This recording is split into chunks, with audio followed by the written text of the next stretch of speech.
Hello dear friend, স্বাগতম জানাচ্ছি মাইক্রোকন্ট্রোলারের আরও একটি ক্লাসে। আমরা আজকে শিখব কীভাবে মাইক্রোকন্ট্রোলারটাকে বাইসিং করতে হয় তার উপরে, এবং মাইক্রোকন্ট্রোলারটাকে প্রথমে আমরা থিওরির দিক থেকে দেখব এবং পরবর্তীতে আমি প্র্যাকটিক্যালও দেখাবো যে কীভাবে আপনারা এই মাইক্রোকন্ট্রোলার আইসিটাকে বাইসিং করবেন। আপনি যদি মাইক্রোকন্ট্রোলারে একটা আইসি বাইসিং করতে পারেন, তার মানে আপনি মাইক্রোকন্ট্রোলারের সকল আইসি বাইসিং করতে পারবেন। যার কারণে আমার সামনে যে চিত্রটা আপনারা দেখতে পাচ্ছেন, এই চিত্রটার সাহায্যে আমি আজকে আপনাদেরকে দেখাবো যে কীভাবে একটা মাইক্রোকন্ট্রোলার আইসিকে বাইসিং করতে হয়, এবং আমি আপনাদেরকে আজকে দেখাবো PIC 16F84A আইসির সাহায্যে যে কিভাবে আমরা এই আইসিটা দিয়ে এই আইসিটাকে বাইসিং করতে পারি, সেটা আমরা আজকে শিখবো। তো চলুন শুরু করা যাক। আমাদের সামনে যে চিত্রটা রয়েছে এটাকে বলা হয় ডাটা শিট। আর এই ডাটা শিট আপনারা চাইলে গুগলে সার্চ দিলেই পাবেন। যদি আপনি যে কোনো আইসির মডেল লিখে যদি গুগলে সার্চ করেন, সাপোজ PIC 16F84 আইসি লিখে যদি আপনি গুগলে সার্চ করেন, তাহলে এই আইসির ডাটা শিটটা পেয়ে যাবেন। আমি জাস্ট এটাকে প্রিন্ট করে নিয়েছি। তো প্রথমেই আমরা দেখব যে এটাকে এই পিনের যে এমসি ক্লিয়ারটা কোথায় রয়েছে। যে কোনো একটা মাইক্রোকন্ট্রোলার আইসি নেওয়ার পর দেখবো আমরা এমসি ক্লিয়ার কোথায় রয়েছে। PIC 16F84 রয়েছে কি আমাদের 4 নাম্বার পিনে। তো 4 নাম্বার পিনে আমরা যেটা করব, +5 ভোল্টের একটা সিগন্যাল, এটাকে আমরা নিব একটা 10K রেজিস্টর হয়ে।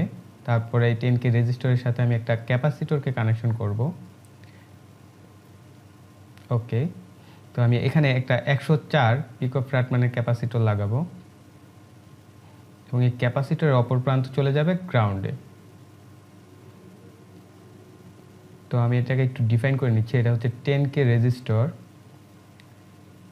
আর নিচেরটা হচ্ছে 104 পিকোফ্যারাড মানের একটি ক্যাপাসিটর। এবং এই রেজিস্টর এবং এই ক্যাপাসিটরের মাঝখান থেকে আমার একটা ওয়্যার চলে যাবে 4 নাম্বার পিনে, অর্থাৎ আমার এমসি ক্লিয়ার পিনে। আমি এটাকে কানেকশন দিয়ে দিব। আমরা চাইলে এই ক্যাপাসিটরের আড়াআড়িতে একটা পুশ বাটন লাগিয়ে দিলে আমরা এটাকে রিসেট বাটন হিসেবে ইউজ করতে পারবো। এখন আমার দরকার নেই, জাস্ট আমরা আগে বাইসিং রুলসটা শিখি। তারপরে রয়েছে বিএসএস, এখানটা আমরা দিয়ে দেবো গ্রাউন্ড কানেকশন। 5 নাম্বার পিনে রয়েছে আমাদের বিএসএস, সেটাকে আমি গ্রাউন্ড কানেকশন দিলাম। তারপরে এই পাশে দেখি 16 নাম্বার পিনে রয়েছে ওএসসি 1 এবং 15 নাম্বার পিনে রয়েছে ওএসসি 2। তো আমরা ওএসসি 1 এবং ওএসসি 2-তে একটা ক্রিস্টাল লাগিয়ে দেব, এবং আমরা এই ক্রিস্টালটাকে যে 16 নাম্বার পিন এবং 15 নাম্বার পিনে কানেকশন করব। তো এই ক্রিস্টালটা হচ্ছে 10 মেগাহার্টসের নিব, যেহেতু আমার কাছে 10 মেগাহার্টস আছে। আপনারা আপনাদের কাজ অনুযায়ী 4 মেগাহার্টস 20 মেগাহার্টস ইউজ করতে পারেন। এটা হচ্ছে ক্রিস্টাল অসিলেটর আইসি। ওকে, তো আমি এটা লিখে দিচ্ছি যে ক্রিস্টাল অসিলেটর। তারপর আমরা খুঁজে বের করবো যে আমাদের আইসির ভিডিডি কোথায়। ভিডি, তারপরে ভিএসএস, ভিএস, অর্থাৎ ভিডিডি এবং ভিডি যদি থাকে তাহলে আপনারা ওই দুইটা পিনে থাকলে দুইটা পিনই পজিটিভ, অর্থাৎ +5 ভোল্ট কানেকশন দিবেন। আর যদি একটা থাকে তাহলে একটাই। আমাদের এই পিনে অর্থাৎ PIC 16F84 একটাই থাকে, এবং একটা পজিটিভ একটা গ্রাউন্ড থাকে।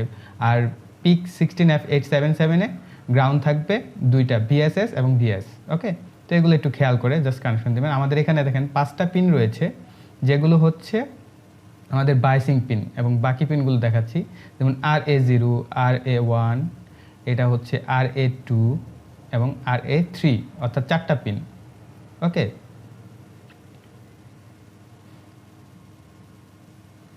তো A0 থেকে A3 পর্যন্ত আমাদের 4টা পিন যে রয়েছে, এই 4টা পিন হচ্ছে আমাদের এ পোর্ট, অর্থাৎ ইনপুট আউটপুট। ঠিক আছে, এই 4টা পিনকে আমরা বলবো এ পোর্ট হিসেবে একত্রে। আর আলাদা আলাদা A0, A1, A2, A3 এগুলোকে আলাদা আলাদাভাবে পিন বলা হয়। ঠিক আছে, তারপরে B0, B1, B2, B3, RB4, RB5, RB6, RB7, অর্থাৎ এখানে টোটাল কিন্তু আমার 8টা বি পোর্টের 8টা পিন রয়েছে, RB0 থেকে শুরু করে RB7 পর্যন্ত।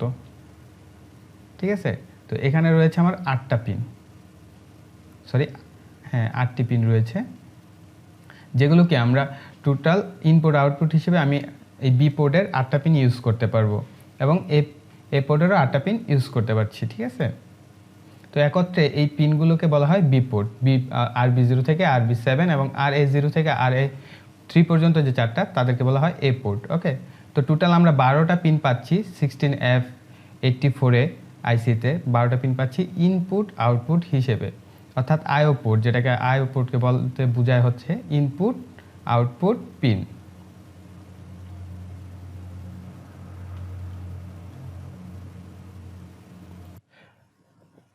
এখন আমরা একদম প্র্যাকটিক্যালি দেখব যে আইসিটা দেখতে কীরকম বা সব কিছুই। এই যে আমাদের হাতের কাছে আমি একটু দেখাচ্ছি আপনাদেরকে জুম করে।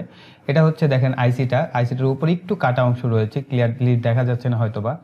তো এই আইসিটাকে আমরা কাউন্টিং করব, এভাবে নিজেদের দিকে ধরবো। আইসিটাকে ধরার পর হাতের বাম পাশের কর্নার থেকে 1 2 এভাবে গুনে এটাকে ইউ টার্ন গণবেন আপনারা। 1 2 3 4 5 6 7 8 এবং 9, তারপর 10 11 12 13 14 15 16 17 এবং 18, ঠিক আছে।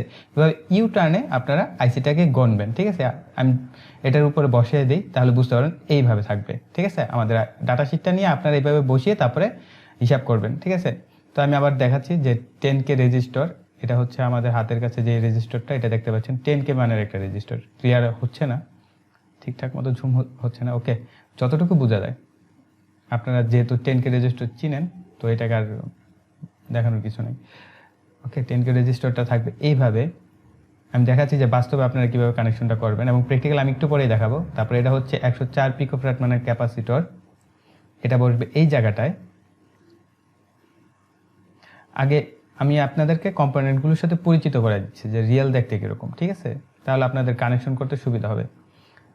তারপরে এটা হচ্ছে ক্রিস্টাল অসিলেটর, ঠিক আছে, যেটা আমি বলি যেটাকে, যে এটা আমাদের শরীরে ফুসফুসের কাজ করে, অর্থাৎ হৃৎপিণ্ডের কাজ করে। আর এটা ঠিক আইসির হৃৎপিণ্ড হিসেবে কাজ করে। এই ক্রিস্টাল অসিলেটর সে ক্রমাগত পালস দেয়, এইখানটায় বসবে 15 এবং 16 নাম্বার পিনে এইভাবে বসবে, ওকে। তারপরে আমরা কি বাকি পিনগুলো পজিটিভ কানেকশন এবং গ্রাউন্ড কানেকশন দিব। এখন আমরা একদম প্র্যাকটিক্যালি কানেকশন দিব, তো সেটার ব্যবস্থা করি। তো আমার হাতের কাছে জিনিসপত্রগুলো একটু গুছিয়ে নিই, হ্যাঁ, ওকে। তো এটা হচ্ছে ব্রেডবোর্ড, আপনারা সবাই চিনেন, ঠিক আছে। আমি এই ব্রেডবোর্ডে এখন আইসিটাকে বসাবো।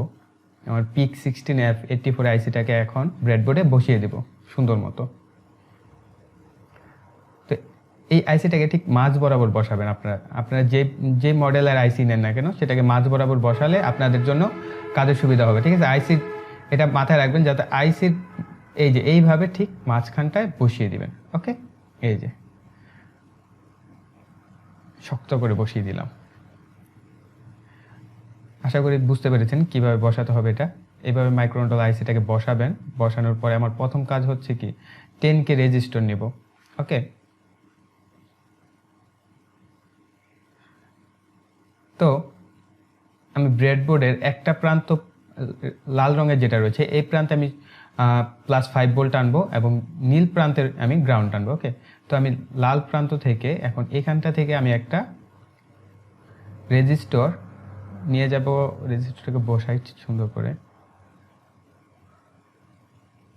মাথাটা সোজা করে নিতে হবে, ওকে। তো পজিটিভ থেকে আমার এটা চলে যাবে 4 নাম্বার পিনে, অর্থাৎ MCLR পিনে। 1 2 3 4, ওকে। 4 নাম্বার পিনে আমি এটা বসিয়ে দিলাম, একটা 10K মানের রেজিস্টর, ঠিক আছে। এবং এই 4 নাম্বার পিন থেকে আমি কি এখন একটা ক্যাপাসিটরকে, এই যে এটা হচ্ছে 104 পিকোফ্যারাড মানের ক্যাপাসিটর। এখন আমি 4 নাম্বার পিনে এক পা বসাবো, একটা পিন পা বসিয়ে দিব ক্যাপাসিটরের, তারপরে ওকে, এবং অপর পাটা গ্রাউন্ডে বসিয়ে দিব, ওকে। গ্রাউন্ড হয়ে গেল আমার MCLR, অর্থাৎ মেমোরি ক্লিয়ার অপশন সেট, ঠিক আছে। এখন আমি এটা চাইলে আরআরিতে একটা পুশ বাটন বসাইতে পারতাম, যেহেতু আমার হাতের কাছে নেই। আপনারা চাইলে এই ক্যাপাসিটরের আরআরিতে একটা পুশ বাটন বসালেই, আপনি এটাকে প্রেস করলে জাস্ট, এটা আমি অন্য কোনো এক ক্লাসে আপনাদেরকে দেখাবো। এখন আমরা ক্রিস্টালটাকে কানেকশন করব। ক্রিস্টালটা কানেকশন হবে কত, 15 নাম্বার এবং 16 নাম্বার পিন। এ পর্যন্ত হচ্ছে 9 10 11 12 13 14 15 এবং 16, ওকে। এই দুইটা পিনে আমি এখন ক্রিস্টাল অসিলেটরটাকে বসাবো।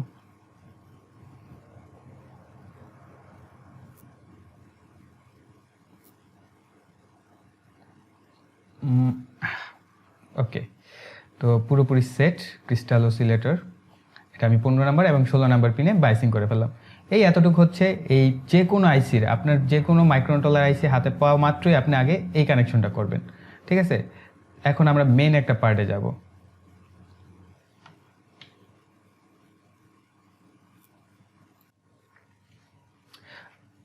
ওকে, এখন আমরা এই 5 নাম্বার পিনে গ্রাউন্ড দিব, ঠিক আছে? যেহেতু আমি প্রথমেই বলে নিয়েছি যে আমার নীল রঙের সাইডটা হচ্ছে আমার গ্রাউন্ড, তো আমি এই 5 নাম্বার পিনে একটা ওয়্যার কানেক্টর নিলাম, এটাকে আমি আবার নীল রঙের লাইনে দিয়ে দিলাম, অর্থাৎ আমার 5 নাম্বার পিনে আমি গ্রাউন্ড দিলাম। তারপর আমার কাজ হচ্ছে যে পজিটিভ, ওকে, আমার সাপ্লাই দিতে হবে পজিটিভ হচ্ছে কত নাম্বার পিনে? সেটা হচ্ছে 14 নাম্বার পিনে। 14 নাম্বার পিনে আমার পজিটিভ কানেকশন, অর্থাৎ +5 ভোল্ট দিব আমরা। তো এই যে এটা হচ্ছে 14 নাম্বার পিন। তো আমার যেহেতু 15-16তে ক্রিস্টাল, তার আগের পিনটা হবে 14 নাম্বার পিন। তো এটা থেকে আমি এখানে এক প্রান্ত বসাবো ওয়্যারের একটা প্রান্ত বসিয়ে আর একটা প্রান্ত আমি এই যে রেড রঙের যে লাইনটা রয়েছে এটার ভিতরে দিয়ে দিলাম। ওকে, তো আমার এখন মোটামুটি মাইক্রোকন্ট্রোলার আইসির বায়াসিং কমপ্লিট। তো এটাকে আমি এখন সাপ্লাই দেবো। এই যে আমি বলেছিলাম যে ইউএসবি থেকে কানেকশন করলে খুব কম টাকায় করা যায়। আমি 30 টাকা দিয়ে এই ইউএসবিটা কিনেছিলাম, ঠিক আছে? এটার সাথে এইভাবে কানেক্ট করেছি, যে মাথাটা কেটে ফেলে দিয়েছি, ভিতরটা দেখিয়ে দিচ্ছি যে কীভাবে আপনারা কানেকশনটা করবেন। এটাকে আমি একটু খুলে দিচ্ছি, শক্ত হয়ে গেছে অনেক। হ্যাঁ, এই তো খুলেছে। ওকে, দেখেন এভাবে জাস্ট ভিতরে 2টা তার থাকে, ঠিক আছে? এই চার্জার ইউএসবি নেবেন, ঠিক আছে? ডাটা ইউএসবি না, অবশ্যই কি মোবাইলের চার্জার ইউএসবি নেবেন, তাহলে 30-40 টাকার মধ্যে নিবে। বাস এটার ভিতরে এরকম একটা পোর্ট লাগিয়ে দিবেন, মোটা পিনের। আর আরেকটা জিনিস, এটা হচ্ছে মেল পোর্ট, আরেকটা লাগবে আপনার ফিমেল চার্জার পোর্ট, সেটা আমি দেখাচ্ছি।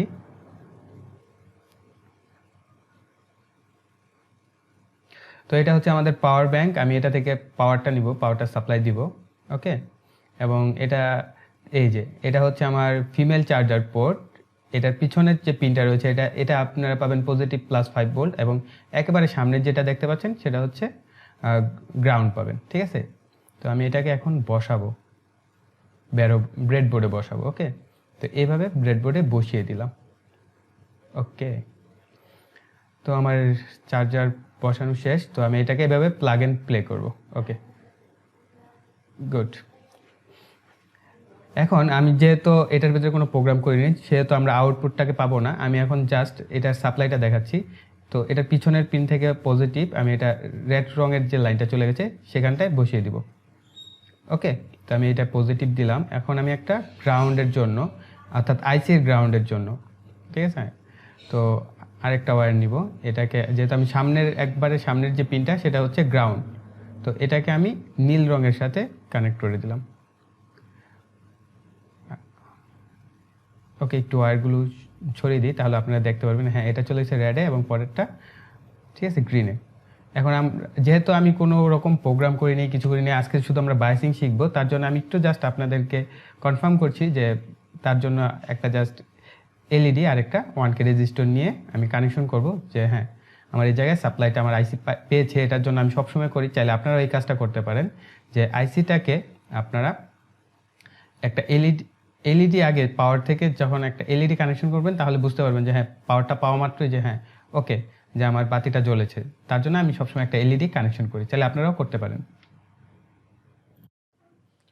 ওকে, আমি একটু তারটাকে একটু ঠিকঠাক মতো লাগিয়ে নিচ্ছি, পজিটিভ গ্রাউন্ড। ওকে, এটাকে একটু শক্ত করে দিই।